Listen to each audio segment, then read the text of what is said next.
Are you hiring? Do you know where to post your job to find the best candidates? With ZipRecruiter, you can post your job to over 100 job sites with just one click. Then, their powerful technology efficiently matches the right people to your job, better than anyone else. That's why ZipRecruiter is different. Unlike other job sites, ZipRecruiter doesn't depend on candidates finding you, it finds them. In fact, over 80% of jobs posted on ZipRecruiter get a qualified candidate in just 24 hours. There's no juggling emails or calls to your office. Simply screen, rate, and manage candidates all in one place with ZipRecruiter's easy-to-use dashboard.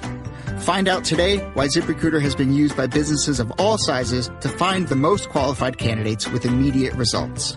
And right now, listeners to this podcast can start posting jobs on ZipRecruiter for free. That's right, for free. Just go to ZipRecruiter.com/30 for 30. That's ZipRecruiter.com/30 for 30. One more time, just so you get it. ZipRecruiter.com/30 for 30. This is the Stephen A. Smith Show podcast. I'm Stephen A. Good afternoon, everybody. Welcome to the latest edition of the Stephen A. Smith Show, coming at you as I love to do every weekday over the airways of ESPN Radio. That's 98.7 FM New York City. That's 710 ESPN LA. And, of course, nationwide over the airways of ESPN Radio. Sirius XM style, Channel 80. Number to call up, as always, is 866-729-3776. That's 866-729-ESPN. Jammed-packed show coming your way today. Lots of stuff to get into. Got to get into some stuff I saw in the LA Times today about the Chargers as opposed to the Rams. I'm very, very interested in talking about that.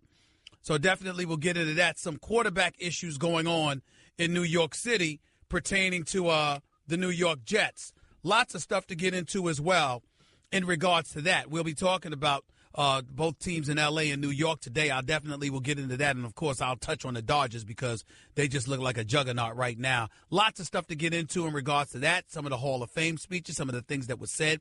LaDainian Tomlinson turned it out. Kurt Warner was obviously stellar. Jerry Jones did a good job with his speech as well. That's something that's worth getting into, which is something we're certain to do on this particular day over here on the Stephen A. Smith Show on ESPN Radio. But there's two stories that's percolating. There's two stories that's resonating in our mind's eye as well as they should. One would be involving Tom Brady, which I will get into in just a moment. The other involves Jay Cutler going to the Miami Dolphins. Now, for the Colin Kaepernick folks out there, the supporters out there, who say, all right, this is further evidence and it was absolutely positively bogus, let me say this much. If you are the Miami Dolphins, it's not that simple, ladies and gentlemen. You have a coach, and Adam Gase, who was the offensive coordinator in Chicago, who worked directly and closely with Jay Cutler a couple of years ago and helped record arguably Jay Cutler's best season as a professional quarterback in the National Football League over the past 11 seasons. Jay Cutler passed for over 3,600 yards. Jay Cutler finished with a QBR of 65. Jay Cutler was absolutely relatively decent. That much couldn't be argued. So with Gase being the head coach of Miami now, with Jay Cutler having a familiarity with that offense, knowing that he could go to walkthroughs today, step on the field tomorrow and run this man's offense because he's knowledgeable of it, we have to give credit where credit is due and respect Gase's decision in terms of his preference to want Jay Cutler in there. You can look at it that way. If you're Stephen Ross, the owner for the Miami Dolphins, you can also look at the fact that Colin Kaepernick, regardless of his stance in regards to the national anthem, kneeling during the national anthem and what have you, that's not Ross's problem in Miami. His problem in Miami is that Fidel Castro T-shirt that Colin Kaepernick wore last season. Fidel Castro, for those of you living under a rock, former dictator of Cuba. Considered a murderer, a torturer by a lot of Cubans. According to Cubans I've spoken to, he's their version of Adolf Hitler. That's how they feel about him. And Colin Kaepernick, before a game in Miami against the Dolphins, when he was quarterbacking for the 49ers, showed up wearing a Fidel Castro T-shirt, to the point that a reporter covering the team went through a back and forth with Colin Kaepernick because that particular reporter had family members who suffered under the regime of Fidel Castro. You're Stephen Ross, you have to consider that. You might be able to ignore it eventually. You might be able to usurp, just shove that aside and say, I'm the boss, I'm the owner, this is what we're going to do. And there are an abundance of folks in the minority communities who will come to your support. But the Cuban population in Miami is at 34%, according to my colleague Dan Lebron. And the reality is that when you look at it from that perspective, you Stephen Rush, you got to consider that. You got to ask yourself, is Colin Kaepernick worth that? Not to mention the fact that if he's a backup, they're going to be talking about him being a backup. So what else are you going to talk about? Because he won't be playing, at least initially. So if he's not playing and he's a backup, what else is there to talk to him about? It would be about his protest, which included wearing a Fidel Castro T-shirt, or a T-shirt emblazoned with Fidel Castro's imagery on it. So that's a problem. And if you're the Miami Dolphins, may not have been worth it to you. Here's my thing. Jay Cutler, really? See, this is where stuff just stinks to the high heavens.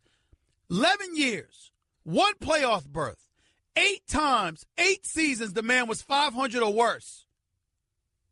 And you're coaxing him into accepting $10 million with incentives attached to the contract that could push it up to $13 million for Jay Cutler? In what world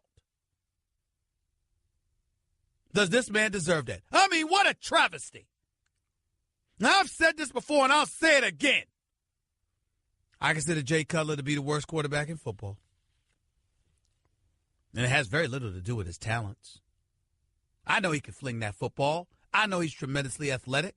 I know he's got toughness considering the multitude of offensive coordinators, the suspect offensive lines protecting him, et cetera, et cetera. I get all of that. But the reason why I consider him the worst is because of the intangibles I was taught.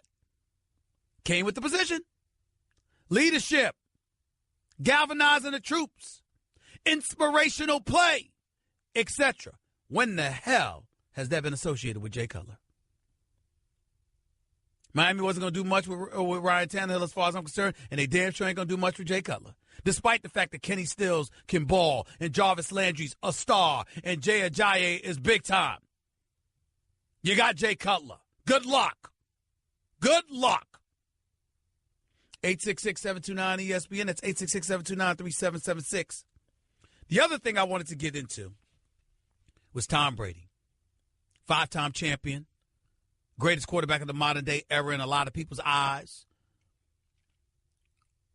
Surefire first ballot Hall of Famer. The face of the National Football League at this particular moment in time. He said something the other day when asked about what his wife revealed, how he had been suffering from concussions practically every year. A reporter asked Tom Brady about that. Tom Brady, by the way, who was never listed on a concussion protocol list by the New England Patriots last season. They asked that same Tom Brady a response to what his wife had to say or his feelings overall on concussions. Listen to what the 5-time champion had to say. I don't want to get into, things that happened in my past, certainly medical history and so forth. I really don't think that's anybody's business. So, what happened last year, and, I'm focused on this year and improving and working on things I need to get better at. You heard Tom Brady. It's none of anybody's business. Nobody's business. That's his response. Well, one of the preeminent voices in the history of ESPN, the great Bob Lee, had this as a response Sunday morning. With enhanced NFL protocols now in place to diagnose and treat brain trauma, that the league's greatest ever quarterback may have had concussions despite never being listed as such on an injury report, that is news. Tom Brady just turned 40. He says this is all none of our business. And, Tom, I sincerely and honestly hope you can say that as you celebrate many healthy birthdays in the years ahead. That was the great Bob Lee, basically saying the hell it isn't major news. The hell it isn't none of anybody's business.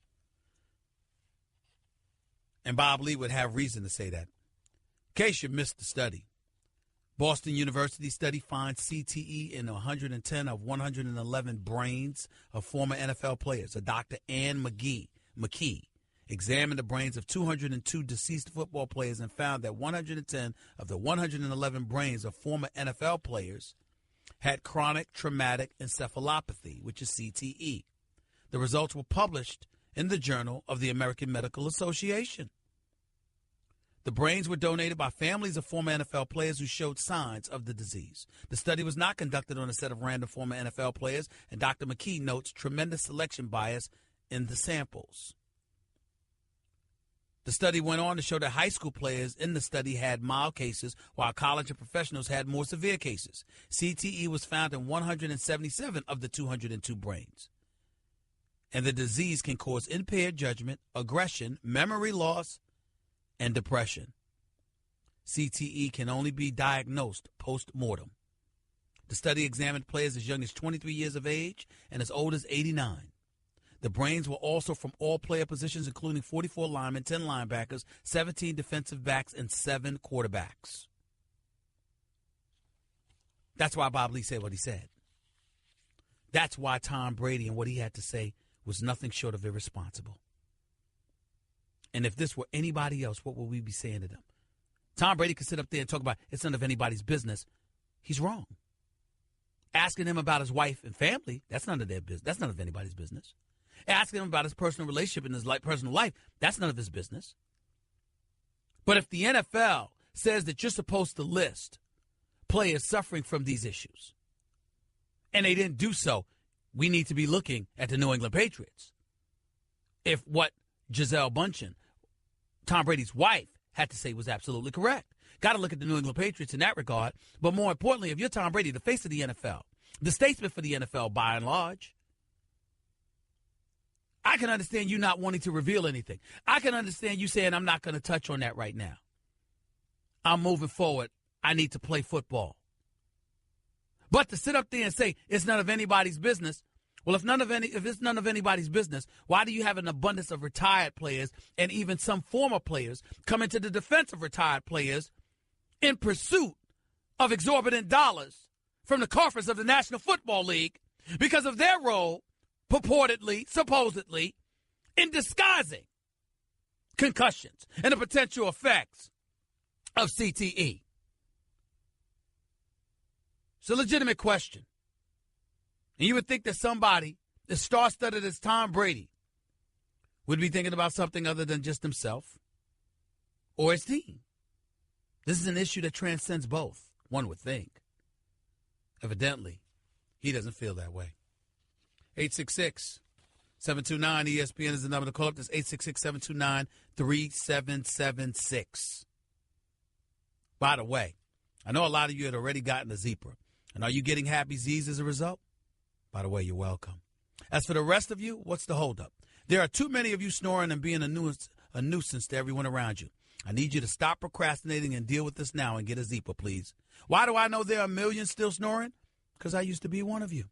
You know I always keep it real with my listeners. I snored loud, very loud, and perpetually. It was a disaster, for crying out loud. But then I got committed to stopping my snoring. And I tried the Zebra, and guess what? It's worked. It's still working because I'm still using it practically every night. And here's the way you can, too. Go to their website, Zyppah, ZYPPAH.com. They know you click through all the 5-star testimonials and watch the video proving it works. That's what they're advising you to do. They also know that you actually went through the process of putting a Zebra in your shopping cart. Now finish the process and get a Zebra already. Listen, people, your snoring is not going to stop until you get a Zebra. I don't care what it costs. Sleep is priceless. You would know this if you got a Zebra.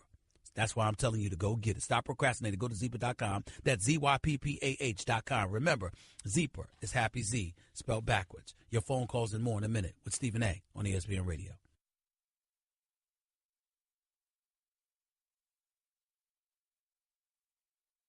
Okay, keep your eyes closed. Okay. I want to show you my first ever painting. All right. Okay. Open your eyes. Oh, that's a lot of colors and shapes. So be honest. What do you think? Well, I like how if you switch to Geico, you could save hundreds of dollars on car insurance. Oh, yeah, that's true. Yeah. Here, why don't I hold your paintbrush while you call them? Geico, because saving 15% or more on car insurance is always a great answer.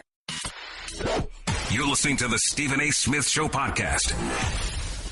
Only thing I want to say about Tom Brady is that it's just selfish. Those kind of "it's none of your business" answers are totally understandable. If I'm asking you about your personal life, it's not personal. If it pertains to you being on a football field, there is nothing about a concussion issue that's personal in this day and age when it comes to the National Football League. That's just a fact. And it really, really begs questions as to what the New England Patriots were doing, because he was never listed on the injury reports. All he had to do was say, I don't know what you're talking about. I was healthy all last year. But to sit up there and say, I honestly don't think it's anybody's business, that's insane. If I'm the NFL, I'm like, you see what we're talking about? Y'all keep blaming us. Look at these players. Why do we have to give up all of this dough? They clearly want to play. That's the way to look at it. Welcome back to Stephen A. Smith Show, ESPN Radio, 866-729-ESPN. That's 866-729-3776. Jeff in Brooklyn, you're live with Stephen A. What's up, Jeff? Go ahead. Hi, Stephen A. How's it going? I'm all right. Go ahead, buddy. I had a question in regards to the Jay Cutler signing. Mm-hmm. I wanted to ask, because you said that he had a mildly decent season when he had his previous coach. That's what they say. I mean, if that's what they want to do, go ahead. Within 15 games, he went 6-9. That's what they said. They're talking about his numbers. They're not talking about his record, sir. They're talking about the 3,600 plus yards that he threw for and the 65 QBR. I'm tempted to side with you, but I'm just telling you what they're saying. Okay, I understand. So let me ask you a personal question. Do you think he's better than Colin? No. I think that Colin Kaepernick is a better athlete. I think that Jay Cutler is a better pure passer, but I think the intangibles are to Kaepernick's advantage, not to mention the fact that Colin Kaepernick doesn't alienate teammates the way that Jay Cutler has. Jay Cutler is leaderless. Guys who have played with him don't speak highly about him. Wow. That's just one the last truth. question. Hurry up. Go ahead. Do you think Melo's going to come back? I know he does not want to. I know that he's made it clear to the Knicks that he wants out. I'm even hearing that, you know what, he might not even show up in training camp. It remains to be seen. I'm not sure. I reached out, haven't heard back from him, but who knows what's going to happen right now. But I do believe that he's not going to go down quietly. He's not going to settle for remaining with the New York Knicks quietly. Carmelo Anthony wants out. He does not want to be in New York any longer playing for the New York Knicks. He wants out. He wants to go to Houston. That much I do know.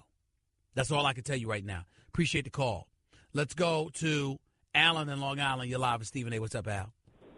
Hey, Steve. A long-time listener of your show. I support you 100%. But I just have one small criticism about the Kaepernick whole incident. If you just allow me to be very brief. I'm a long-time voter. I've been voting since 18. And I'm older than you.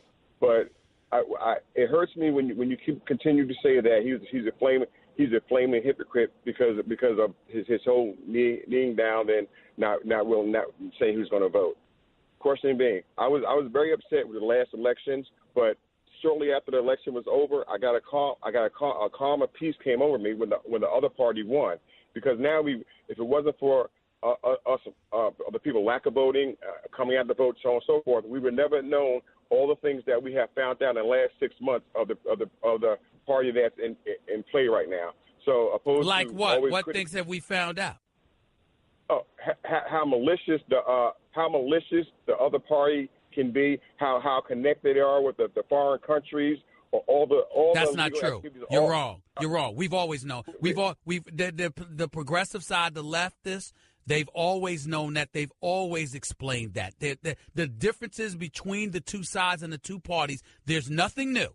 We are, for better or worse, there's nothing new that we've learned. That is not true. It's not true that we suddenly found out things we didn't know about one party or the other. It's politics, and we consistently lament how bad both sides can be in their respective ways. There's no secrets there. Zero. Country has been exposed in the last 6 months like it has never been exposed That's before. not true. That's not true. That's factually incorrect. That's factually incorrect. My man Joe Madison on Urban View, Sirius XM, Channel 126. Every weekday morning, 6 a.m. to 10 a.m. Even once Trump was elected, he said, ladies and gentlemen, we've been here before. This is not new. The things that you could say today, we might have seen some things we've never seen before from a particular candidate or a particular president, but the trials and tribulations, the challenges that we face are not new. Are not new at all. So I disagree with you on that, but I appreciate the call. Guess what? You're in the middle of the Stephen A. Smith Show podcast. Damn it, I mean it! Welcome back to the Stephen A. Smith Show right here at ESPN Radio, 866-729. ESPN is always the number to call up. That's 866-729-3776. Hoping to have him on in the next couple of minutes, but until he calls in, let's go to Tony. You're live with Stephen A. Talk to me, Tony. What's up? Hey, Steve. Thanks for taking my call. I just had a quick point about Colin Kaepernick. Now, I'm a military veteran, and I actually understood the reason why he knelt and his cause and stuff like that. And I think the thing that I get into arguments about people the most is that they're ignorant on the whole situation as far as, I fought for my country so that we could have these freedoms and the right to do stuff like that. So I don't understand how some people can sit there and be like, well, he has to kneel, he has to do this, and so on and so forth. Well, you understand exactly what it is, Tony. It's hypocritical Americans that exist in this nation. On one hand, we'll applaud our First Amendment rights, our constitutional rights to free speech and things of that nature, particularly the right to protest, etc. But on the same breath, we want you to pay a price for it. And so their mentality is that that's constitutional. Like, he doesn't have to go to jail or anything like that. But that doesn't mean we have to like it. We have to accept it. We have to embrace it. That's their mentality, and that's why they think the way they think, and they think it's justified. Right. Yeah. Exactly. You hit it right on the head. And then just one last thing. I've been every time the spot gets opened up and Kaepernick has the potential to go to a team, and then he gets passed up. It infuriates me. But I can actually see it, and you touched on it a little bit. I can see why. Stephen Ross and the Miami Dolphins have their hesitancy because of the huge Cuban demographic that there is there. But Jay Cutler. You got to be kidding me. 11 years, 8 times, 8 of 500 record or worse, only one playoff appearance, the most leaderless quarterback we've seen in the modern era. Right. Doesn't have a leadership bone in his body. Yeah, exactly. And I get the arm talent that everyone throws out, arm talent. But okay, if he was so talented with his arm, then how come he hasn't been more successful? And then who's to say that he can even be, I know I'm just throwing it out there, but who say that he could even beat out Matt Moore on the team? Well, they brought him in there, and Gase clearly believes in them because you brought him in because you don't have that much faith in the backup, which is Matt Moore. And when you got Stills and Landry and Ajayi and those boys, you got to give yourself the best chance to win. And if you're Gase, the man played for you, and he had one of his better seasons with you, so you're going to have a level of confidence in him, particularly when you're just 2 years removed from having that season. But, Tony, I appreciate the call. Thank you so much. Yemi, you're live with Stephen A. real quick. Go ahead, Yemi. Hey, Stephen, I got 2 questions for you. How bad do you think the Bears are going to be this year, and how big of a miss was it not taking Deshaun Watson? I think it was a big Mitch. I don't understand how Trubisky, of all people, ends up being the number 2 overall pick. That really, really rubbed me the wrong way. I didn't comprehend it. I don't understand it. I don't get it at all. It was just a turnoff for me. They drafted this kid, Shaheen, out of Ashland. I don't know where the hell that is. And, of course, they had Eddie Jackson in the 4th round. He's a free safety out of Alabama. So you want to believe that they're going to take a step in the right direction. I'm just looking at some of the things right now. I'm looking at a guy, just when you look at some of their individual stats, Matt Barkley was your leading quarterback in terms of yardage, 1,611 yards. He had 8 touchdowns, 14 interceptions. You had Brian Hoyer in there, okay? You had Jay Cutler, of course. I just wonder where you go from here. Justin Howard balled. He averaged more than 5 yards a carry, rushed for over 1,300 yards. You've got some stuff there, but who are your receivers? I mean, I'm just wondering right now. Alshon Jeffrey's in Philadelphia right now. Who do you have? I just look at this team, and I got some serious questions about what the Bears going to do. I think they have last place written all over them. You got this kid, Mike Glennon, who's supposed to be a successor. I don't know whether that's going to work out. Trubisky eventually is going to be in there. I just don't see. I just don't see it. Marcus Wheaton and Kendall Wright, these are your primary receivers. Cam Meredith, undrafted in 2015. I know he had a good year in 2016 with 888 yards receiving, but I'm just saying, I just don't see it, man. I see it, and then I'm not the biggest fan in the world of John Fox. I think he's old school. I think he's beyond his time. I think he's past his time, and he needs to go. So I think that the Bears might win about 6 games, 5 to 6 games, and I see last place written all over you. Okay. Hey, Stephen A. Smith, one more question. Hey, I got a question for you, like personal question. I'm a grad student at DePaul University in Chicago doing sports journalism. You got any quick advice for me? Not on the air, bro. I got listeners. I got millions of listeners. Not on the air. Talk to my producer, and I'll get in touch with you. I got to run. Sounds good. Appreciate the call. 866-729-ESPN. It's 866-729-3776. More of your calls. And hopefully John Bones Jones in a minute. It's Stephen A. on ESPN Radio. You're listening to the Stephen A. Smith Show podcast. Couple of things before I get back to the calls. Our heartfelt condolences on behalf of my staff, everybody associated with the Stephen A. Smith Show, and, of course, the ESPN family, out to the family of Don Baylor, passed away at the age of 68. Longtime manager in the major leagues, player as well as a manager. Darren Dalton, all-star catcher for the Philadelphia Phillies and leader of their 1993 National League Championship team. He passed away, died of cancer at the age of 55 as well. So we wanted to make sure we extended our heartfelt condolences out to all of those folks. New York Yankees still 3 games back from the Boston Red Sox. Severino balled, flat out balled yesterday.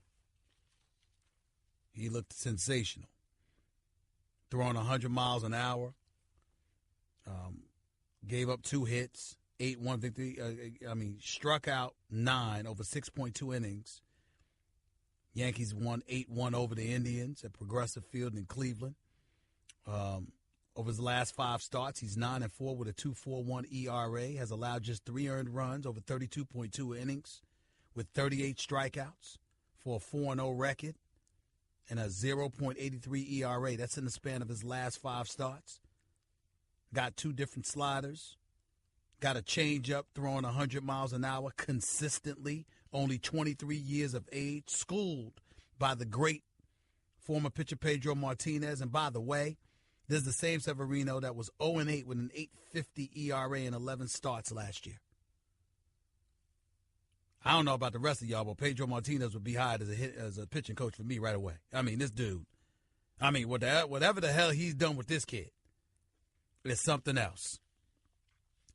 Story is still the Dodgers, though. Right now, you can make the argument Severino's the best young pitcher in New York. You're talking about a Met squad with Syndergaard and DeGrom and Matz and all of these boys. And nobody's paying attention to the Mets because they're so god-awful, 49-60 this year, and they're just not getting it done. This kid, Matz, 0-4 with an 11.03 ERA in his last 6 starts. Jesus. I mean, why don't you just go home? I mean, I can do that. 0-4 with an 11 or the ERA over 11, I can do that. I mean, Lord. And, of course, the story of the Major League Baseball season are these Dodgers, 79-32, 47 games over 500. That's just sensational. Here's the catastrophe. If you go through all of that during the regular season and then turn around and lose. I mean, the Dodgers absolutely positively have to get to the World Series. I'm talking about, of course, you want them to win it, but you got to get there. You 40-plus games over 500 and you don't even get to the World Series, that's a nightmarish ending to a season like that. That's beyond disappointing. And you're winning without Kershaw. Back to the phones we go, 866-729-ESPN. Let's go to Rock. You're live with Stephen A. What's up, Rock? Good afternoon. What's going on, my brother? How you doing this I'm all evening, right. man? Thank you for calling. What's going on? Man, I just want to tell you the love doctor done got me hitched, man. You getting married? Yeah, I'm getting married, man. March 17th. Thanks to you, man. Congratulations. Why is it thanks to me? What did I do?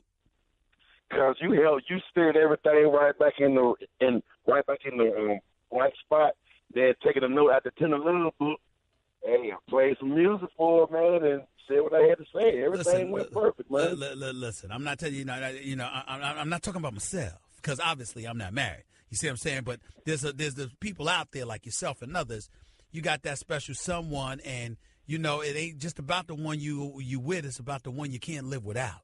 And when you know definitively, beyond a shadow of a doubt, that is how you feel about a woman, you got to have the courage to step up and go that extra mile. Now, if you got doubts, then that's different. You got to try to erase those doubts before you do those things. But if you don't have those doubts, you got to have courage. That's when you got to man up. And you manned up, Rock, and that's why you a better man than most. Congratulations. Appreciate it, man. But what I want to do is, man, I want to hear I have to hear your rant. When I woke up this morning, man, after seeing that Jay Cutler is stealing more money again, man, I just had to call in. I just had to hear you rant on this. Listen, man, it's pathetic. It's pathetic. 11 years, 8 times. 8 of those years he was 500 or worse. He's only been in the playoff 1 time in 11 years, and that was when he was pedaling on a bicycle instead of backpedaling in the pocket of an NFC Championship game.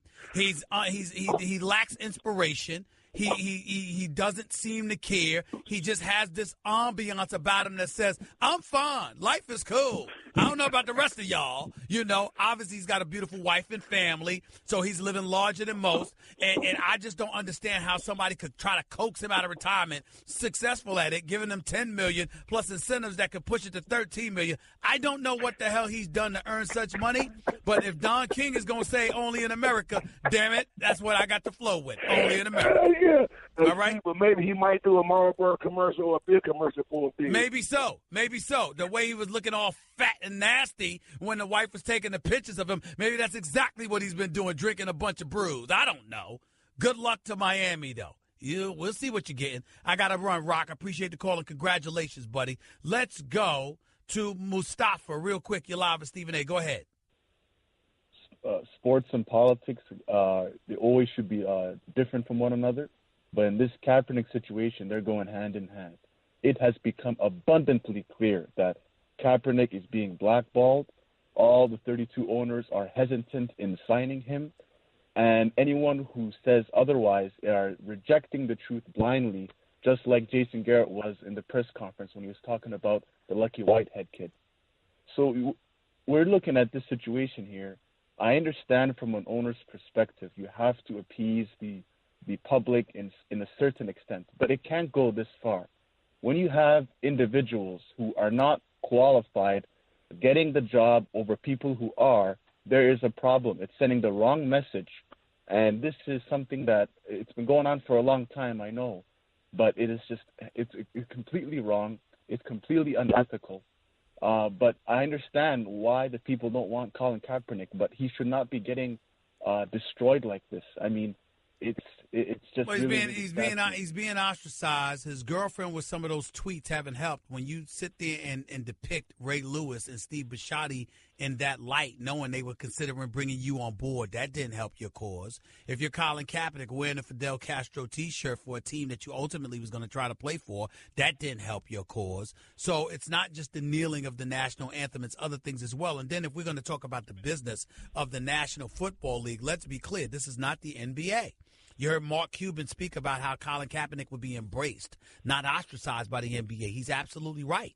But that has something to do with the fact that the NBA is a global brand. So it's not just the support of the minority community that they rely upon, but also a global audience, which is obviously going to side with Kaepernick.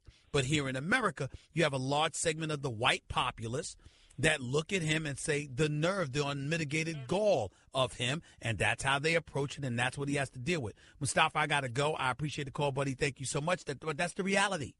That's the reality of the situation. I think Colin Kaepernick is getting screwed over big time, no doubt, but I'm not surprised. And it's going to take folks standing up and speaking on his behalf and making things uncomfortable for the NFL in order for things to change. Rapper J. Cole probably took a step in that direction. Others will need to follow. Hour number 2 up next with Stephen A. on ESPN Radio. Guess what? You're in the middle of the Stephen A. Smith Show podcast. Damn it, I mean it! Want an easy way to see if you could save money on car insurance? Geico gives you 3. Call 1-800-947-AUTO. Go online to geico.com or stop by the Geico office nearest you. 3 ways you could save 15% or more. This is the Stephen A. Smith Show podcast. I'm Stephen A. Hour number 2 of the Stephen A. Smith Show. Here with you for the next hour over the airwaves of ESPN Radio, Sirius XM, Channel 80. Number to call up, as always, is 866-729-ESPN. That's 866-729-3776. We'll get back to the phones in just a little while. Lots of stuff to get into today. Start off the show talking about Tom Brady, talking about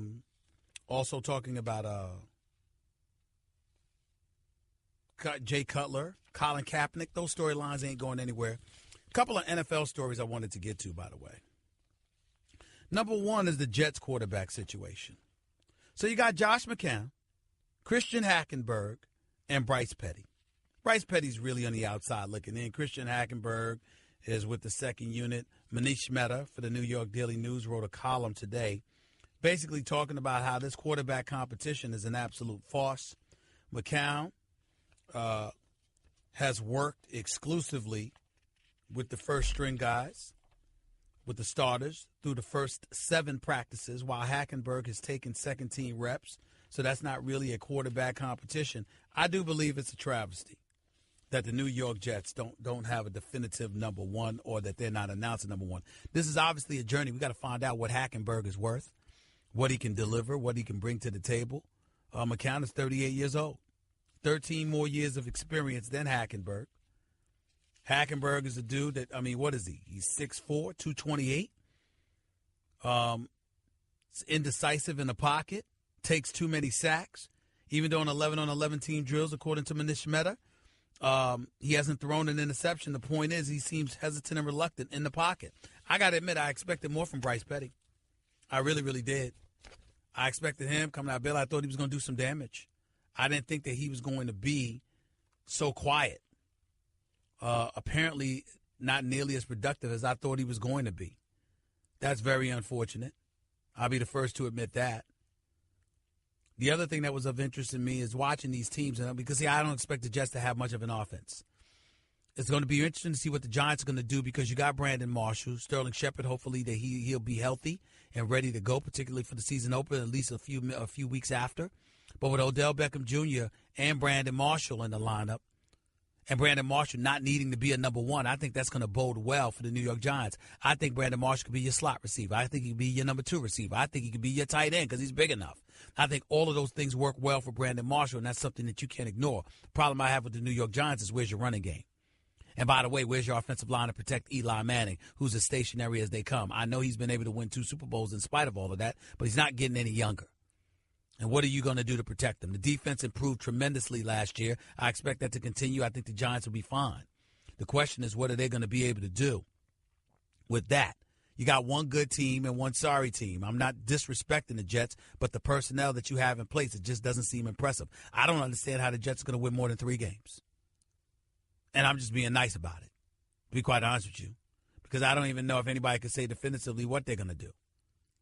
Then you go out to L.A. I expect the same with the Rams because Jared Goff it's too young, didn't have that much experience. I don't expect them to be that great. And then you got Aaron Donald, who they don't want to take care of. You got that problem. And just wasting away the years of Tavon Austin. I don't understand it. So you got all of these problems there. But the other team in Los Angeles, the Chargers, I don't know if we can sneeze at this team. Yeah, the Chargers were 5-11 while the Rams were 4-12, but the Chargers were competitive. I read that in the L.A. Times this morning. They were competitive in most of their games last year. They just suffered meltdowns in the fourth quarter. The Rams were getting blown out by everybody. They got Jared Goff. You got a 14-year veteran and a 6-time Pro Bowler in Phillip Rivers, who's universally recognized as one of the better quarterbacks in the NFL. Fresh off a throwing for 4,386 yards, 33 touchdowns last year. And even though Mike Williams out of Clemson suffered a herniated disc in his lower back in training camp, look at the other 6 guys that they have that Phillip Rivers has to throw the ball to. Keenan Allen, Tyrell Williams, Travis Benjamin, Dontrell Inman, tight ends Antonio Gates and Hunter Henry. I don't know if you noticed or not, but Keenan Allen's no joke. And neither is Antonio Gates. And everybody in between are expected to be contributors. And you got Melvin Gordon, who rushed for 997 yards and 10 touchdowns last year, but caught 41 passes for 419 yards. So guess what? He's a pass-catching threat out of the backfield. Ken Wisenhunt, familiarity, that can't be ignored. Anthony Lynn is your new coach. What did he do? One of the first things he did was retain Ken Wisenhunt, who spent 8 years in Arizona as a head coach, and Tennessee, and 4 as an offensive coordinator in Pittsburgh and San Diego. And head coach Anthony Lynn, the new coach, said, quote, I thought it was very important. Read it from the LA Times. I thought it was very important because you don't want Phillip at this point in his career learning a new system. When you look at the most successful quarterbacks in the league, they're not playing for different coordinators every year. They're in the same systems. I want to win now so you can put all that other stuff aside and make this thing work. This is the new coach for the Chargers, who averaged 25.6 points per game last year, were 8th in passing and 14th in total offense. It's not like he's playing with an empty chamber. Actually, listening to him makes me feel a little sorry for Jay Cutler, because Lord knows he had to play for a bevy of coaches and offensive coordinators throughout his career. But maybe, just maybe, it was because he was getting them fired or making them want to quit. Just a thought. Just a thought. 866-729-ESPN. It's 866-729-3776. Just stuff that I wanted to get into. Thought it was necessary. We'll get into something about LeBron a little bit later on in the show as well. But for now, I'll get back to the phones. Bill in Queens, talk to me. What's up? Good afternoon, Steve. Thanks for taking my call. We spoke last week about the Kaepernick thing. Yes, sir. And, you definitely enlightened a little bit. But I guess where I get lost is everybody says Colin Kaepernick has the freedom to kneel, free of criticism and ridicule. And he has that right, just like all of us have the right to make decisions. Why shouldn't that same courtesy be extended to the owners? Well, it is. Hold on, whoa. It is being extended to the owners. Just because you're expressing disagreement with their decision doesn't mean the courtesy isn't being extended. It means you disagree. It's not like you're asking. It's not like you're asking for them to be stripped of ownership or to throw them in jail. And more importantly than that, what you're pointing to is the fact that people in power need to respect the power that's been bestowed upon American citizens. Okay, so if you're an owner and you have the power to hire and fire and things of that nature, right? But you want to bloviate about American ideals and talk about free speech and freedom of the press and all of this other stuff. How do you then turn around and conduct yourself in a fashion that wants to punish or install ramifications for those very rights that you extol? Right, but we all can't say that that's fact. That's speculation. That's true. If you want to say Colin Kaepernick's numbers are better than Jay Cutler, and I don't really understand why they made that decision, that's one conversation. But if you're saying, hey, they didn't pick Kaepernick because of his stance, that's speculation. Well, wait a minute. You're right, but I didn't say that. I didn't say that about. I didn't say that about Colin Kaepernick in Miami. I think you can say that. But understand why. A lot of them are looking at the other individuals that have quarterbacks. See, Miami's a bad example. Because in Miami, it's not just Kaepernick's kneeling for the national anthem. It's also him wearing that Fidel Castro T-shirt. Absolutely. And 34% of the population in Miami is of Cuban descent. So knowing their history with this former dictator, the fact that he would wear that T-shirt in support of Fidel Castro and didn't seem to have all his bearings under it when an inquisition took place about it, when he was interrogated about it, was a very, very bad look for Colin Kaepernick. So in Miami, it may be justified. But what about in Los Angeles where some dude named Dan Orlovsky is the reserve? How about with the New York Jets? How about with the New York Jets where you've got Josh McCown, Christian Hackenberg, and Bryce Petty? How about that? Understood. So what I'm saying to you is this. That doesn't qualify. I understand that it's not definitive, but that doesn't qualify as some semblance of fact as opposed to speculation in your eyes? No, because I'm not in 32 owners' head. No. Don't be disingenuous. I'm asking you a direct question. I'm saying to you, looking at how horrid the Jets' quarterback situation is, that doesn't qualify as some semblance of fact that he's being, ostracized to some degree. Because if you need a quarterback, and if anybody needs a quarterback, it's the Jets, how would you justify them not picking a Colin Kaepernick in New York? Well, in my opinion, they have a mindset. They're going with their plan. And Bill, you're being disingenuous. I understand that you can come up with a rationale, and I respect that. But I'm saying to you, you're being disingenuous. That come on now. If the New York Jets in their quarterback situation, you trying to tell me if you're looking for talent, you're going to ignore Colin Kaepernick when you have what you have available to you if you're the New York Jets? You're going to sit there with a straight face and try to act like his stance doesn't have anything to do with that? What's the cost of him? I don't know. Financially, I guess. All right, I can't have a conversation with you because you're not being real. Call me back when you're willing to be real and authentic. You're not being real, Bill. You're not being real. You defend it. Say, you know what, the hell with it. I wouldn't want him either. I respect that. But to act like, you need qualifiers and we got to find out what's their cap situation, what's this, what's that, whatever the case may be. Excuse me, you might be able to get him on the cheap. You didn't even consider it. Because you got Josh McCown, Christian Hackenberg, and Bryce Petty? Stop, Bill. You're not being real. You're not being authentic. And on this show, the Stephen A. Smith Show, I don't tolerate phonies. I'm not saying you're a phony. I'm saying your argument on this particular day was reek with phoniness. I can't accept that. Not on this show.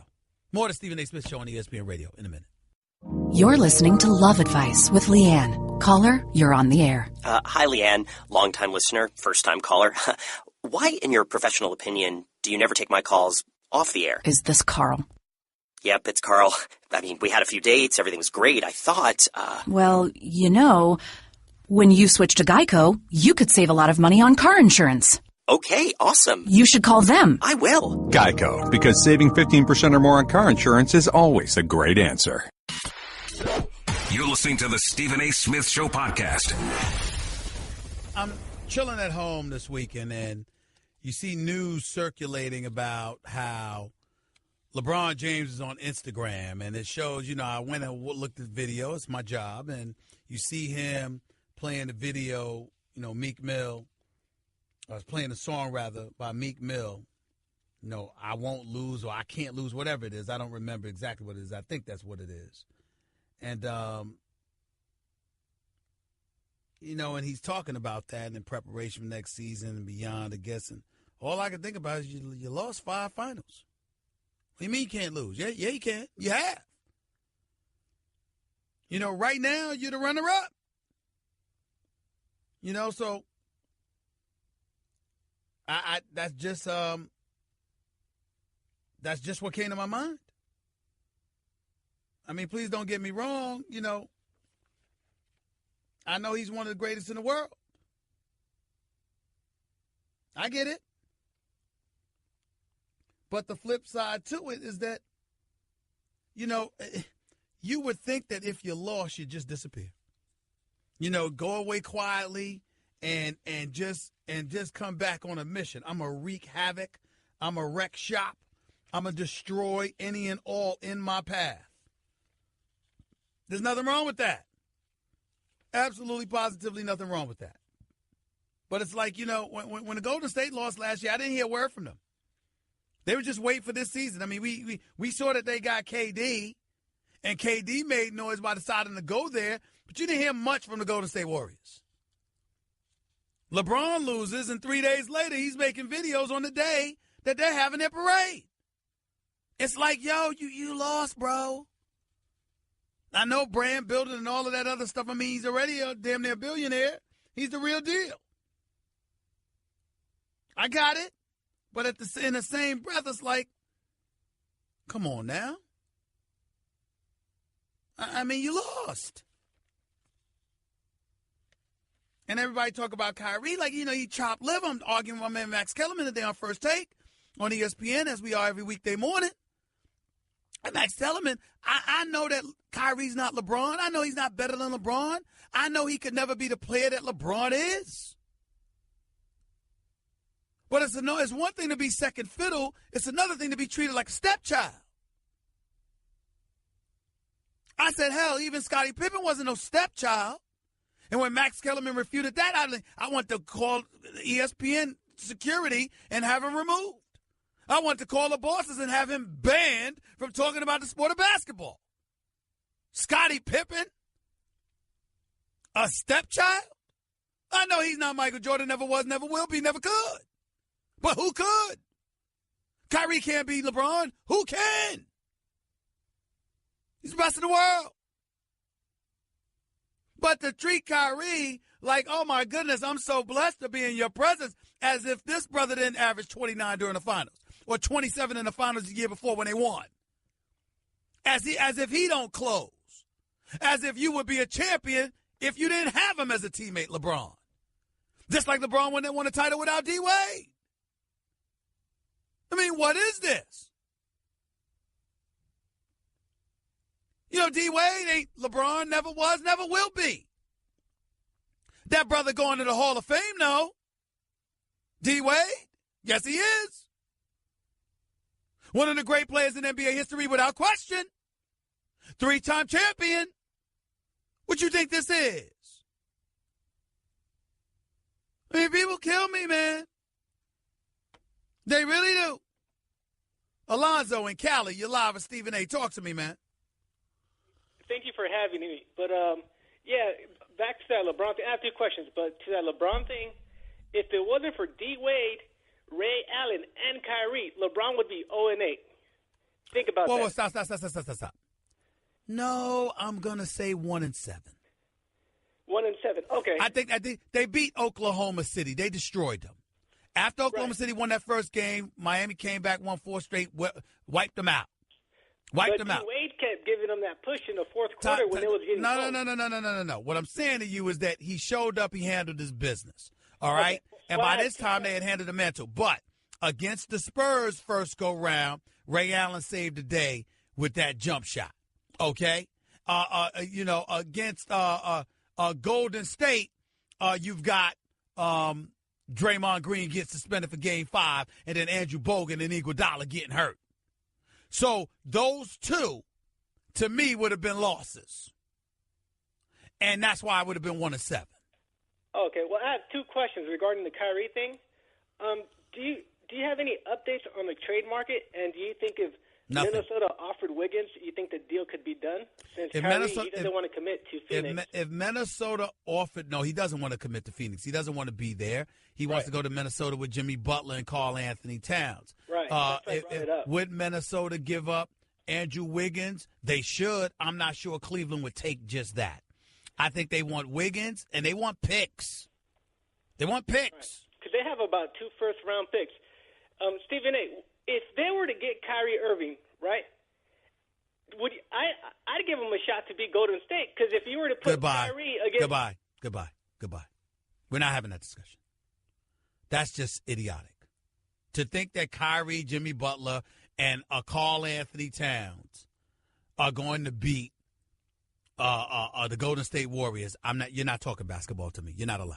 As a matter of fact, make sure that you take Anthony's number and keep him off the air for the rest of the week. He's banned for stupidity. That's ridiculous. We're not doing that. Corey, you're live with Stephen A. on ESPN Radio. What's up? Yes, Stephen A. How you doing? I'm all right. Go ahead.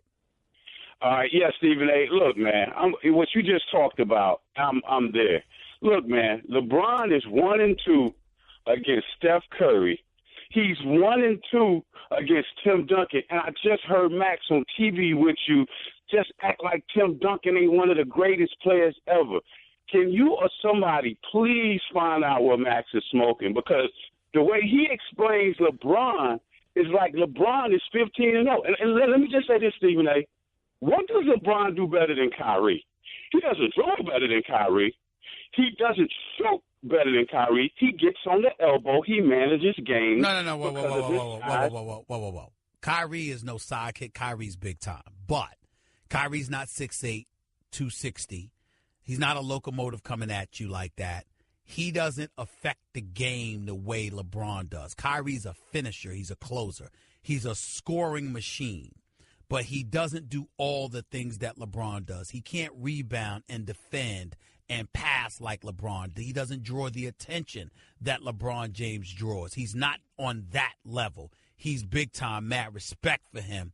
But Kyrie is not on that level with LeBron. LeBron is a game. He's a franchise altering individual. That's who he is. Kyrie is just a scoring machine, extraordinary at what he does, but relatively miniature because due to his size and stuff like that. He just can't affect the game the way that LeBron James can.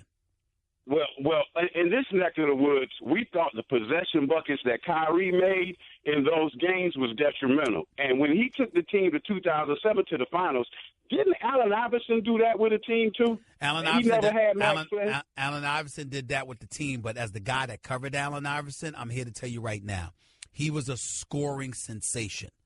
But the Philadelphia 76ers had rough riders, bro. I covered that team every day for 6 years as the beat writer.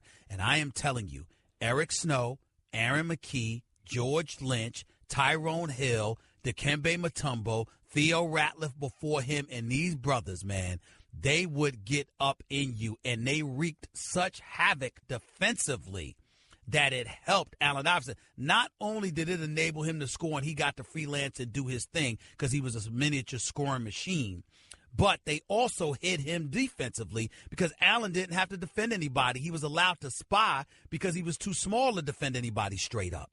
Larry Brown and Billy King and Pat Croce and what they put together in terms of that roster from a defensive standpoint and a heart and guts, it's one of the most special rosters I've ever seen in that regard. Gotta go. 866-729-ESPN. More of your calls in a minute. This is the Stephen A. Smith Show on ESPN Radio. Guess what? You're in the middle of the Stephen A. Smith Show podcast. Damn it, I mean it! As we go right here on the Stephen A. Smith Show, ESPN Radio. Let's get to it. Let's go to CB in Pasadena. You're live with Stephen A. What's going on, CB? How are you? Yeah, Stephen, 17 straight three, Smith, FIT, fashion into. Hey, man, I don't need all of that. I keep telling you about that. Just get to it, bro. Come on now. Okay, right. The NFL is fantastic, and you're an inspiration to all the United States of America.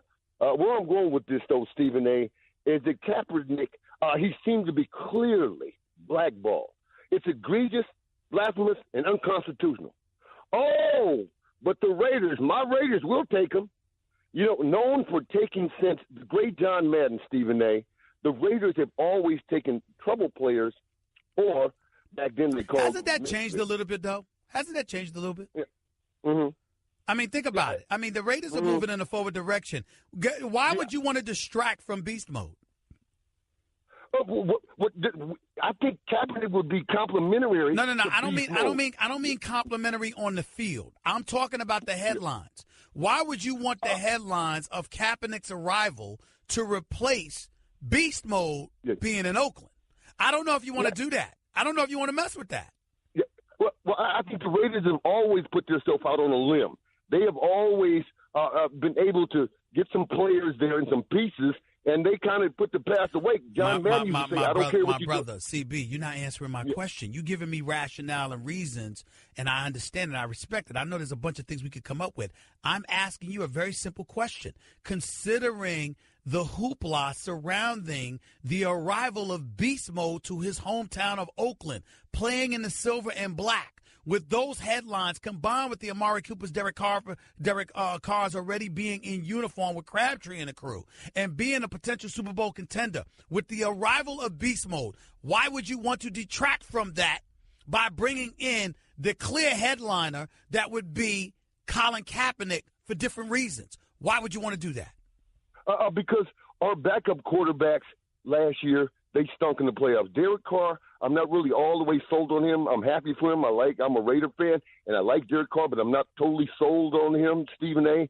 And so, in our backup quarterbacks, Hoeing, and my other backup quarterback, he went down before the playoffs even started. He got injured. Good point. So you bring You bring in a Kaepernick. He's about 6'6". I'm about 6'6", 223.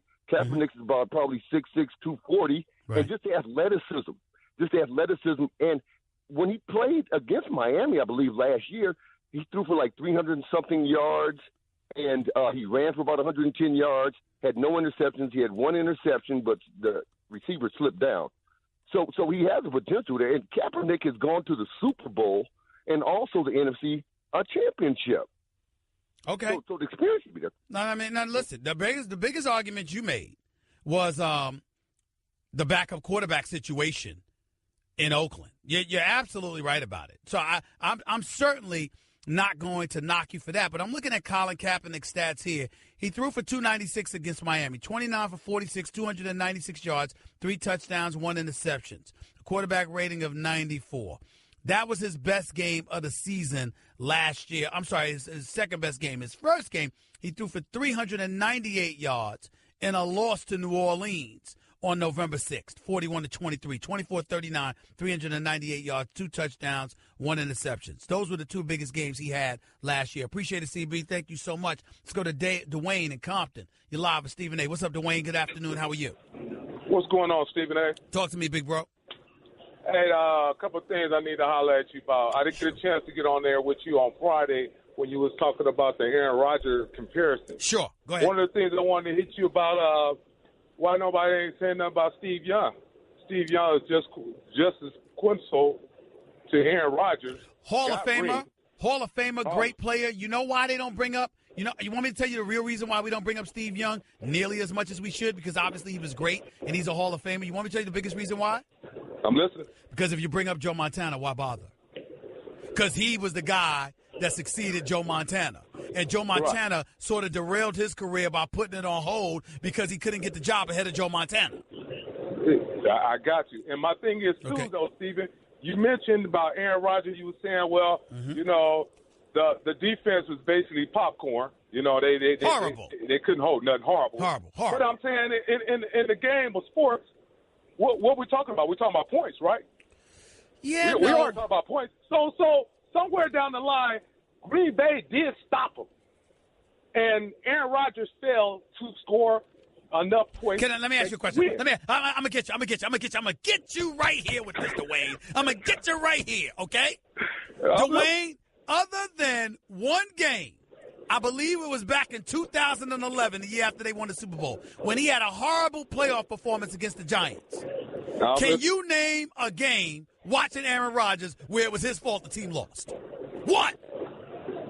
I mean, wait. Come on, Dwayne. I asked you for one. 1 in 6 years, Dwayne. Give it to me, bro. But come on, Steve. Come on, Dwayne. When you're the best, when you're the best, and you want to fall in them Brady's and Jordan situations, you galvanize your troops. You make them better. Whoa. Dwayne, that's not fair. Dwayne, he can't play defense for them. Dwayne, you ain't got to play defense. Dwayne, come on, stop it. Dwayne, he cannot play defense for them. You can't do that.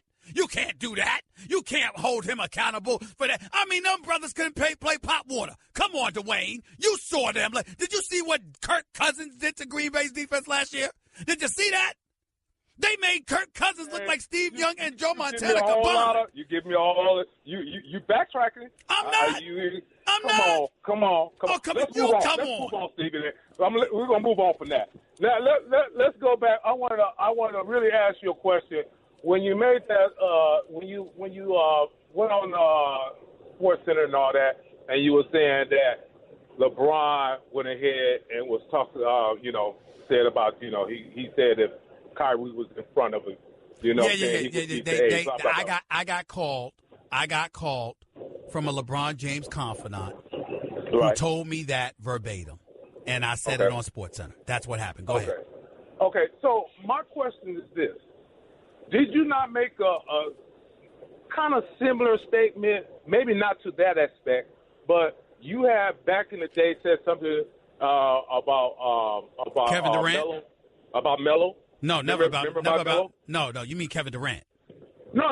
I'm talking about Melo. When you was one time, I think you said something about Melo, and as far as New York was, and Melo said, "Why didn't you call me?" Yep.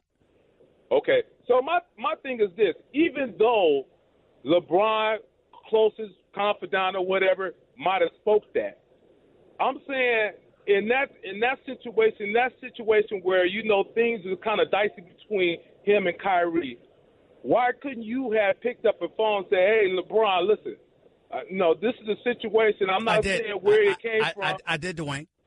I did. And what happened? I did. You go ahead and do that? No. I called.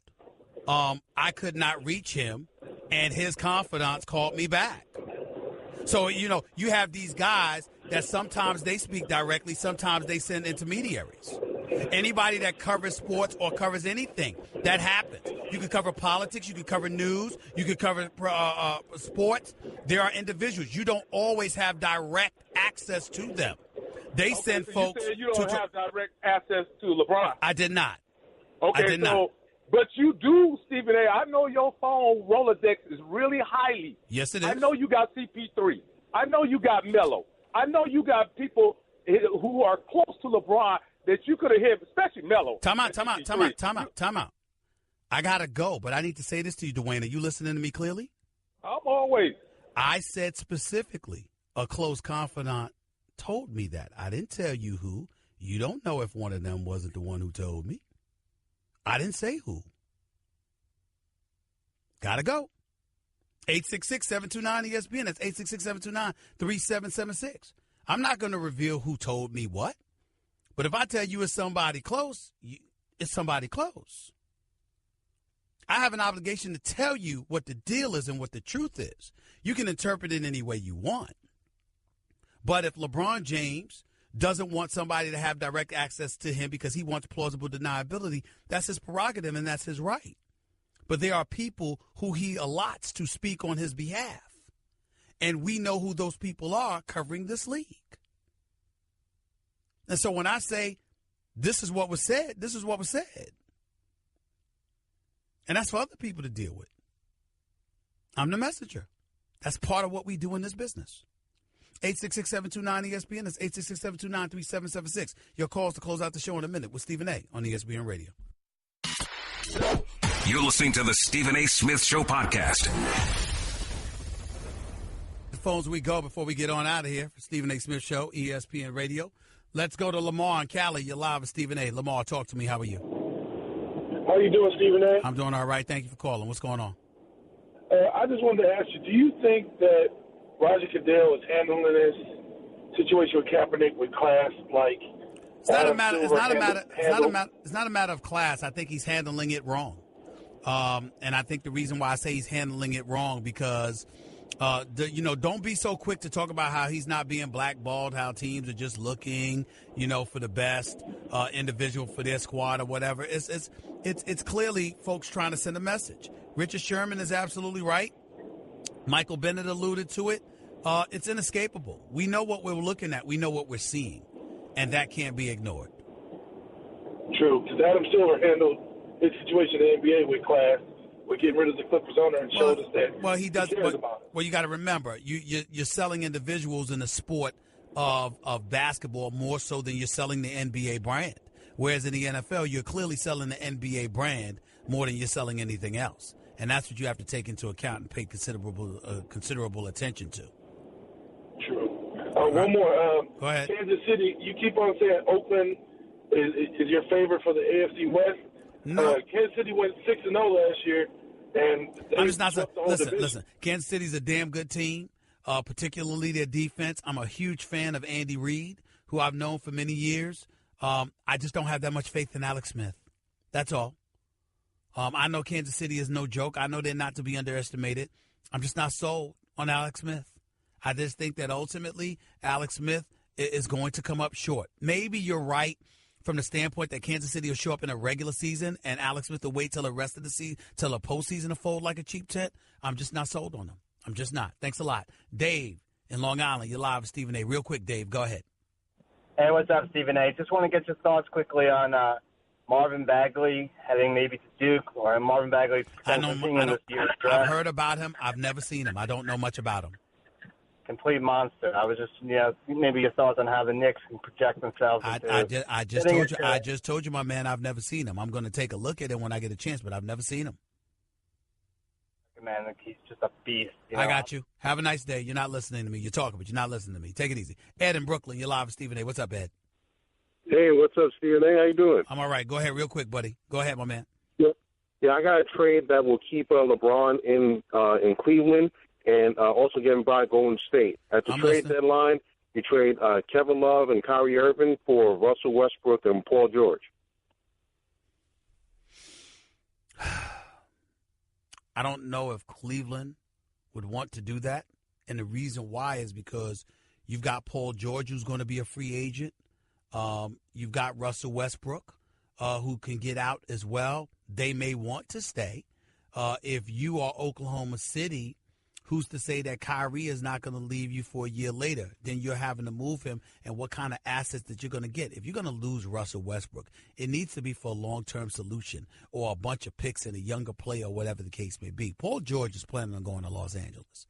The only hiccup would be if he can play directly with LeBron in Cleveland, which is not something he would turn down. But it's something worth considering. I just consider it highly unlikely. But I don't blame you for making that call. That's an interesting scenario. Thanks a lot. Charlie in Queens, real quick. You're live with Stephen A. Go ahead. What's up, Stephen A? I'm all right. You got a minute, buddy. Go ahead. All right. So I'm not a fan of Colin Kaepernick's stances or the sitting and kneel down, but the lunacy part is how the heck he can't get a job while Jay Cutler, the disgusting, nauseating, lazy schlub quarterback, is going to find a job. I don't know. It finds me so annoying. I know Colin Kaepernick has more talent and he has a little successful resume in the playoffs, and Cutler doesn't have anything. Well, a little success. Colin Kaepernick went to a Super Bowl. Jay Cutler has been in 2 playoff games his entire career. Period. His postseason resume doesn't even compare to Colin Kaepernick's. It's not even in the same stratosphere. 30. Without question. Appreciate the call, Charlie. Thank you so much. We all know what's going on, but Miami is not the place, is not the example to use. Again, owner Stephen Ross has to take into account that Cuban population. Colin Kaepernick should have never wore that Fidel Castro T-shirt, but there's no way on earth that he should be without a job at this particular moment in time. It just should not happen. By the way, Tom Brady, come up with a better answer than it's none of your business when it comes to concussion issues, please. Talk to y'all in 22 hours. Peace and love. That's just a sample of what you'll hear on the Stephen A. Smith Show. Weekdays at 1 p.m. Eastern on Sirius XM Channel 80 and the ESPN app.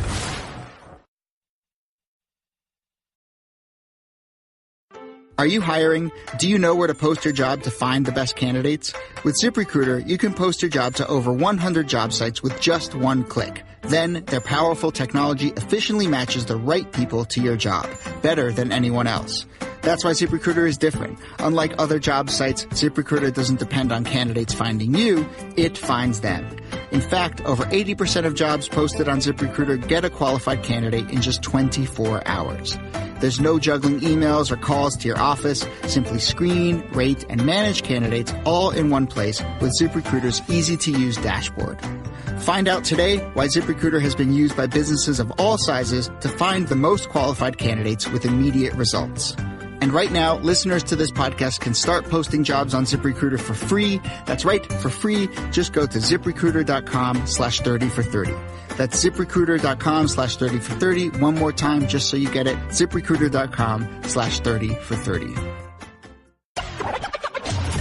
This is the Stephen A. Smith Show podcast. I'm Stephen A. Good afternoon, everybody. Welcome to the latest edition of the Stephen A. Smith Show, coming at you as I love to do every weekday over the airways of ESPN Radio. That's 98.7 FM New York City. That's 710 ESPN LA. And, of course, nationwide over the airways of ESPN Radio. Sirius XM style, Channel 80. Number to call up, as always, is 866-729-3776. That's 866-729-ESPN. Jam-packed show coming your way today. Lots of stuff to get into. Got to get into some stuff. I saw in the LA Times today about the Chargers as opposed to the Rams. I'm very, very interested in talking about that. So definitely we'll get into that. Some quarterback issues going on in New York City pertaining to the New York Jets. Lots of stuff to get into as well in regards to that. We'll be talking about both teams in L.A. and New York today. I definitely will get into that. And, of course, I'll touch on the Dodgers because they just look like a juggernaut right now. Lots of stuff to get into in regards to that. Some of the Hall of Fame speeches, some of the things that were said. LaDainian Tomlinson turned it out. Kurt Warner was obviously stellar. Jerry Jones did a good job with his speech as well. That's something that's worth getting into, which is something we're certain to do on this particular day over here on the Stephen A. Smith Show on ESPN Radio. But there's two stories that's percolating. There's two stories that's resonating in our mind's eye as well as they should. One would be involving Tom Brady, which I will get into in just a moment. The other involves Jay Cutler going to the Miami Dolphins. Now, for the Colin Kaepernick folks out there, the supporters out there, who say, all right, this is further evidence and it was absolutely positively bogus, let me say this much. If you are the Miami Dolphins, it's not that simple, ladies and gentlemen. You have a coach in Adam Gase, who was the offensive coordinator in Chicago, who worked directly and closely with Jay Cutler a couple of years ago and helped record arguably Jay Cutler's best season as a professional quarterback in the National Football League over the past 11 seasons. Jay Cutler passed for over 3,600 yards. Jay Cutler finished with a QBR of 65. Jay Cutler was absolutely relatively decent. That much couldn't be argued. So with Gase being the head coach in Miami now, with Jay Cutler having a familiarity with that offense, knowing that he could go to walkthroughs today, step on the field tomorrow and run this man's offense because he's knowledgeable of it, we have to give credit where credit is due and respect Gase's decision in terms of his preference to want Jay Cutler in there. You can look at it that way. If you're Stephen Ross, the owner for the Miami Dolphins, you can also look at the fact that Colin Kaepernick, regardless of his stance in regards to the national anthem, kneeling during the national anthem and what have you, that's not Ross's problem in Miami. His problem in Miami is that Fidel Castro T-shirt that Colin Kaepernick wore last season. Fidel Castro, for those of you living under a rock, former dictator of Cuba. Considered a murderer, a torturer by a lot of Cubans.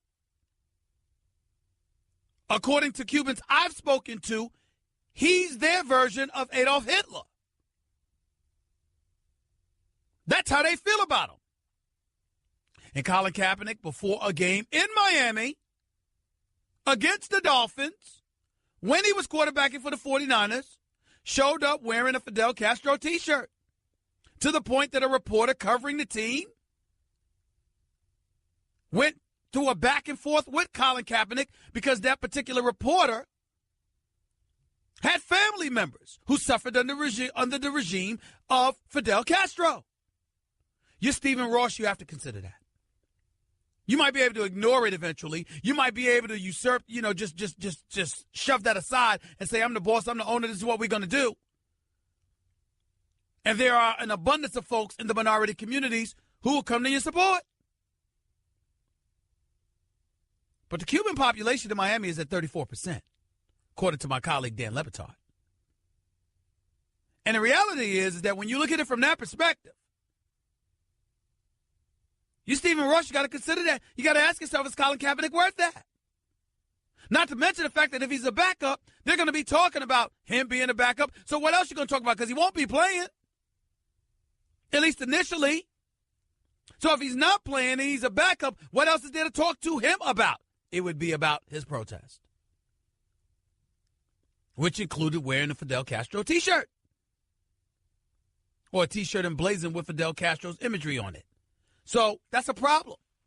And if you're the Miami Dolphins, may not have been worth it to you. Here's my thing. Jay Cutler, really? See, this is where stuff just stinks to the high heavens.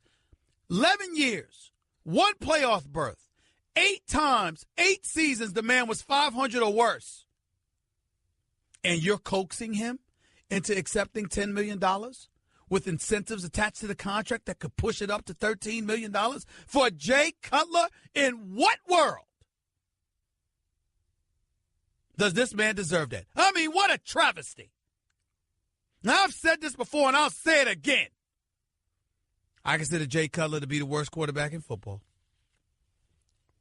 And it has very little to do with his talents. I know he can fling that football. I know he's tremendously athletic. I know he's got toughness considering the multitude of offensive coordinators, the suspect offensive lines protecting him, et cetera, et cetera. I get all of that. But the reason why I consider him the worst is because of the intangibles I was taught. Came with the position. Leadership. Galvanizing the troops. Inspirational play, etc. When the hell has that been associated with Jay Cutler? Miami wasn't going to do much with Ryan Tannehill as far as I'm concerned, and they damn sure ain't going to do much with Jay Cutler. Despite the fact that Kenny Stills can ball, and Jarvis Landry's a star, and Jay Ajayi is big time. You got Jay Cutler. Good luck. Good luck. 866-729-ESPN. That's 866-729-3776. The other thing I wanted to get into was Tom Brady. 5-time champion. Greatest quarterback of the modern day era in a lot of people's eyes. Surefire first ballot Hall of Famer. The face of the National Football League at this particular moment in time. He said something the other day when asked about what his wife revealed, how he had been suffering from concussions practically every year. A reporter asked Tom Brady about that. Tom Brady, by the way, who was never listed on a concussion protocol list by the New England Patriots last season. They asked that same Tom Brady a response to what his wife had to say or his feelings overall on concussions. Listen to what the 5-time champion had to say. I don't want to get into, things that happened in my past, certainly medical history and so forth. I really don't think that's anybody's business. So, what happened last year and, I'm focused on this year and improving and working on things I need to get better at. You heard Tom Brady. It's none of anybody's business. Nobody's business. That's his response. Well, one of the preeminent voices in the history of ESPN, the great Bob Lee, had this as a response Sunday morning. With enhanced NFL protocols now in place to diagnose and treat brain trauma, that the league's greatest ever quarterback may have had concussions despite never being listed as such on an injury report, that is news. Tom Brady just turned 40. He says this is all none of our business. And Tom, I sincerely and honestly hope you can say that as you celebrate many healthy birthdays in the years ahead. That was the great Bob Lee, basically saying the hell it isn't major news. The hell it isn't none of anybody's business. And Bob Lee would have reason to say that. In case you missed the study, Boston University study finds CTE in 110 of 111 brains of former NFL players. A Dr. Ann McKee examined the brains of 202 deceased football players and found that 110 of the 111 brains of former NFL players had chronic traumatic encephalopathy, which is CTE. The results were published in the Journal of the American Medical Association. The brains were donated by families of former NFL players who showed signs of the disease. The study was not conducted on a set of random former NFL players, and Dr. McKee notes tremendous selection bias in the samples. The study went on to show that high school players in the study had mild cases, while college and professionals had more severe cases. CTE was found in 177 of the 202 brains. And the disease can cause impaired judgment, aggression, memory loss, and depression. CTE can only be diagnosed post-mortem. The study examined players as young as 23 years of age and as old as 89. The brains were also from all player positions, including 44 linemen, 10 linebackers, 17 defensive backs, and 7 quarterbacks. That's why Bob Lee said what he said. That's why Tom Brady and what he had to say was nothing short of irresponsible. And if this were anybody else, what would we be saying to them? Tom Brady could sit up there and talk about it's none of anybody's business. He's wrong. Asking him about his wife and family, that's none of their business. That's none of anybody's business. Asking him about his personal relationship and his personal life, that's none of his business. But if the NFL says that you're supposed to list players suffering from these issues, and they didn't do so, we need to be looking at the New England Patriots. If what Gisele Bündchen, Tom Brady's wife, had to say was absolutely correct. Got to look at the New England Patriots in that regard. But more importantly, if you're Tom Brady, the face of the NFL, the statesman for the NFL by and large, I can understand you not wanting to reveal anything. I can understand you saying, I'm not going to touch on that right now. I'm moving forward. I need to play football. But to sit up there and say it's none of anybody's business, well, if it's none of anybody's business, why do you have an abundance of retired players and even some former players come into the defense of retired players in pursuit of exorbitant dollars from the coffers of the National Football League because of their role, purportedly, supposedly, in disguising concussions and the potential effects of CTE? It's a legitimate question. And you would think that somebody as star-studded as Tom Brady would be thinking about something other than just himself or his team. This is an issue that transcends both, one would think. Evidently, he doesn't feel that way. 866-729-ESPN is the number to call up. That's 866-729-3776. By the way, I know a lot of you had already gotten the zebra. And are you getting happy Z's as a result? By the way, you're welcome. As for the rest of you, what's the holdup? There are too many of you snoring and being a nuisance to everyone around you. I need you to stop procrastinating and deal with this now and get a Zebra, please. Why do I know there are millions still snoring? Because I used to be one of you. You know I always keep it real with my listeners. I snored loud, very loud, and perpetually. It was a disaster, for crying out loud. But then I got committed to stopping my snoring. And I tried the Zebra, and guess what? It's worked. It's still working because I'm still using it practically every night. And here's the way you can, too. Go to their website, Zyppah, ZYPPAH.com. They know you click through all the 5-star testimonials and watch the video proving it works. That's what they're advising you to do. They also know that you actually went through the process of putting a Zebra in your shopping cart. Now finish the process and get a Zebra already. Listen, people, your snoring is not going to stop until you get a Zebra. I don't care what it costs. Sleep is priceless. You would know this if you got a Zebra. That's why I'm telling you to go get it. Stop procrastinating. Go to Zyppah.com. That's ZYPPAH.com. Remember, Zyppah is Happy Z, spelled backwards. Your phone calls and more in a minute with Stephen A. on ESPN Radio.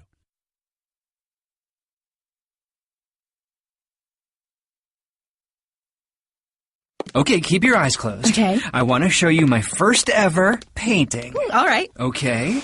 Open your eyes. Oh, that's a lot of colors and shapes. So be honest. What do you think? Well, I like how if you switch to Geico, you could save hundreds of dollars on car insurance. Oh, yeah, that's true. Yeah. Here, why don't I hold your paintbrush while you call them? Geico, because saving 15% or more on car insurance is always a great answer. You're listening to the Stephen A. Smith Show podcast. Only thing I want to say about Tom Brady is that it's just selfish. Those kind of it's none of your business answers are totally understandable. If I'm asking you about your personal life, it's not personal. If it pertains to you being on a football field, there is nothing about a concussion issue that's personal in this day and age when it comes to the National Football League. That's just a fact. And it really, really begs questions as to what the New England Patriots were doing because he was never listed on the injury reports. All he had to do was say, I don't know what you're talking about. I was healthy all last year. But to sit up there and say, I honestly don't think it's anybody's business, that's insane. If I'm the NFL, I'm like, you see what we're talking about? Y'all keep blaming us. Look at these players. Why do we have to give up all of this dough? They clearly want to play. That's the way to look at it. Welcome back to Stephen A. Smith Show, ESPN Radio, 866-729-ESPN. That's 866-729-3776. Jeff in Brooklyn, you're live with Stephen A. What's up, Jeff? Go ahead. Hi, Stephen A. How's it going? I'm all right. Go ahead, buddy. Yeah, exactly. You hit it right on the head. And then just one last thing. I mean, every time the spot gets open up and Kaepernick has the potential to go to a team, and then he gets passed up. It infuriates me. But I can actually see it, and you touched on it a little bit. I can see why. Stephen Ross and the Miami Dolphins have their hesitancy because of the huge Cuban demographic that there is there. But I mean, Jay Cutler. I mean. You got to be kidding me. No. 11 years, 8 times, 8 of 500 record or worse, only 1 playoff appearance, the most leaderless quarterback we've seen in the modern era. Right. Doesn't have a leadership bone in his body. Yeah, exactly. And then, I get the arm talent that everyone throws out arm talent. But, okay, if he was so talented with his arm, then how come he hasn't been more successful? And then who's to say that he can even beat, I know I'm just throwing it out there, but who say that he can even beat out Matt Moore on the team? Well, they brought him in there, and Gase clearly believes in them because you brought him in because you don't have that much faith in the backup, which is Matt Moore. And when you got Stills and Landry and Ajayi and those boys, you got to give yourself the best chance to win. And if you're Gase, the man played for you, and he had one of his better seasons with you, so you're going to have a level of confidence in him, particularly when you're just 2 years removed from having that season. But, Tony, I appreciate the call. Thank you so much. Yemi, you're live with Stephen A. Real quick. Go ahead, Yemi. Hey, Stephen, I got 2 questions for you. How bad do you think the Bears are going to be this year, and how big of a miss was it not taking Deshaun Watson? I think it was a big Mitch. I don't understand how Trubisky, of all people, ends up being the number 2 overall pick. That really, really rubbed me the wrong way. I didn't comprehend it. I don't understand it. I don't get it at all. It was just a turnoff for me. They drafted this kid, Shaheen, out of Ashland. I don't know where the hell that is. And, of course, they had Eddie Jackson in the 4th round. He's a free safety out of Alabama. So you want to believe that they're going to take a step in the right direction. I'm just looking at some of the things right now. I'm looking at a guy, just when you look at some of their individual stats. Matt Barkley was your leading quarterback in terms of yardage, 1,611 yards. He had 8 touchdowns, 14 interceptions. You had Brian Hoyer in there. Okay, you had Jay Cutler, of course. I just wonder where you go from here. Justin Howard balled. He averaged more than 5 yards a carry, rushed for over 1,300 yards. You've got some stuff there, but who are your receivers?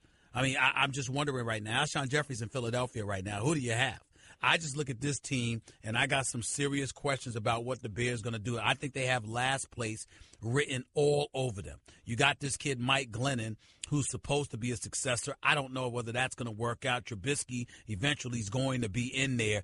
I just don't see it. Marcus Wheaton and Kendall Wright, these are your primary receivers. Cam Meredith, undrafted in 2015. I know he had a good year in 2016 with 888 yards receiving, but I'm just saying, I just don't see it, man. I see it, and then I'm not the biggest fan in the world of John Fox. I think he's old school. I think he's beyond his time. I think he's past his time, and he needs to go. So I think that the Bears might win about 6 games, 5 to 6 games, and I see last place written all over you. Okay. Hey, Stephen A. Smith, one more question. Hey, I got a question for you, personal question. I'm a grad student at DePaul University in Chicago doing sports journalism. You got any quick advice for me? Not on the air, bro. I got listeners. I got millions of listeners. Not on the air. Talk to my producer, and I'll get in touch with you. I got to run. Sounds good. Appreciate the call. 866-729-ESPN. It's 866-729-3776. More of your calls. And hopefully John Bones Jones in a minute. It's Stephen A. on ESPN Radio. You're listening to the Stephen A. Smith Show podcast. Couple of things before I get back to the calls. Our heartfelt condolences on behalf of my staff, everybody associated with the Stephen A. Smith Show, and, of course, the ESPN family, out to the family of Don Baylor. Passed away at the age of 68. Longtime manager in the major leagues, player as well as a manager. Darren Dalton, all-star catcher for the Philadelphia Phillies and leader of their 1993 National League Championship team. He passed away, died of cancer at the age of 55 as well. So we wanted to make sure we extended our heartfelt condolences out to all of those folks. New York Yankees still 3 games back from the Boston Red Sox. Severino flat out balled.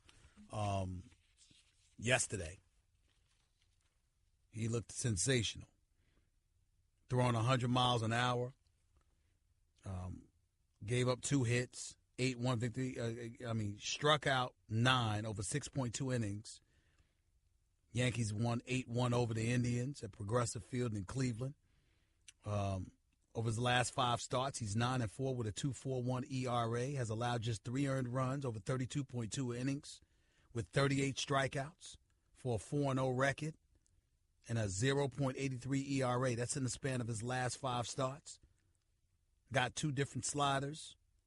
Got a changeup throwing 100 miles an hour consistently. Only 23 years of age. Schooled by the great former pitcher Pedro Martinez. And by the way, I had a question in regards to the Jay Cutler signing. Mm-hmm. I wanted to ask, because you said that he had a mildly decent season when he had his previous coach. That's what they say. I mean, if that's what they want to do, go ahead. Within 15 games, he went 6-9. That's what they said. They're talking about his numbers. They're not talking about his record, sir. They're talking about the 3,600 plus yards that he threw for and the 65 QBR. I'm tempted to side with you, but I'm just telling you what they're saying. Okay, I understand. So let me ask you a personal question. Do you think he's better than Colin? No. I think that Colin Kaepernick is a better athlete. I think that Jay Cutler is a better pure passer, but I think the intangibles are to Kaepernick's advantage, not to mention the fact that Colin Kaepernick doesn't alienate teammates the way that Jay Cutler has. Jay Cutler is leaderless. Guys who have played with him don't speak highly about him. Wow. That's just one the last truth. question. Hurry up. Go ahead. Do you think Melo's going to come back? I know he does not want to. I know that he's made it clear to the Knicks that he wants out. I'm even hearing that, you know what, he might not even show up in training camp. It remains to be seen. I'm not sure. I reached out, haven't heard back from him, but who knows what's going to happen right now. But I do believe that he's not going to go down quietly. He's not going to settle for remaining with the New York Knicks quietly. Carmelo Anthony wants out. He does not want to be in New York any longer playing for the New York Knicks. He wants out. He wants to go to Houston. That much I do know. That's all I can tell you right now. Appreciate the call. Let's go to Alan in Long Island. You're live with Stephen A. What's up, Al? Hey, Steve. A long-time listener of your show. I support you 100%. But I just have one small criticism about the Kaepernick whole incident. If you just allow me to be very brief. I'm a long-time voter. I've been voting since 18, and I'm older than you. But it hurts me when you continue to say that he's a flaming hypocrite because of his whole kneeling down and not saying who's going to vote. Question being, I was very upset with the last elections, but shortly after the election was over, I got a calmer peace came over me when the other party won, because now if it wasn't for us the people lack of voting, coming out to vote, so on and so forth, we would never have known all the things that we have found out in the last 6 months of the party that's in play right now. So opposed like to what? What things have we found out? Oh, how malicious the other party can be, how connected they are with the foreign countries, or all the. That's not true. You're wrong. You're wrong. We've always known. The progressive side, the leftists, they've always known that. They've always explained that. The differences between the two sides and the two parties, there's nothing new. We are, for better or worse, there's nothing new that we've learned. That is not true. It's not true that we suddenly found out things we didn't know about one party or the other. It's politics, and we consistently lament how bad both sides can be in their respective ways. There's no secrets there. Zero. Country has been exposed in the last 6 months like it has never been exposed That's before. not true. That's not true. That's factually incorrect. That's factually incorrect. My man Joe Madison on Urban View, Sirius XM, Channel 126. Every weekday morning, 6 a.m. to 10 a.m. Even once Trump was elected, he said, ladies and gentlemen, we've been here before. This is not new. The things that you could say today, we might have seen some things we've never seen before from a particular candidate or a particular president, but the trials and tribulations, the challenges that we face are not new. Are not new at all. So I disagree with you on that, but I appreciate the call. Guess what? You're in the middle of the Stephen A. Smith Show podcast. Damn it, I mean it! Welcome back to the Stephen A. Smith Show right here at ESPN Radio, 866-729. ESPN is always the number to call up. That's 866-729-3776. Hoping to have him on in the next couple of minutes, but until he calls in, let's go to Tony. You're live with Stephen A. Talk to me, Tony. What's up? Hey, Steve. Thanks for taking my call. I just had a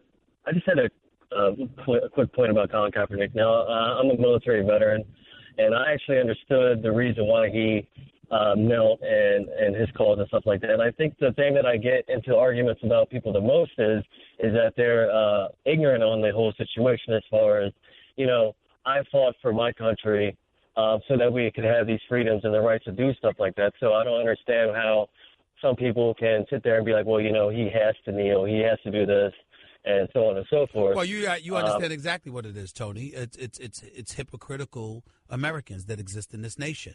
On one hand, we'll applaud our First Amendment rights, our constitutional rights to free speech and things of that nature, particularly the right to protest, etc.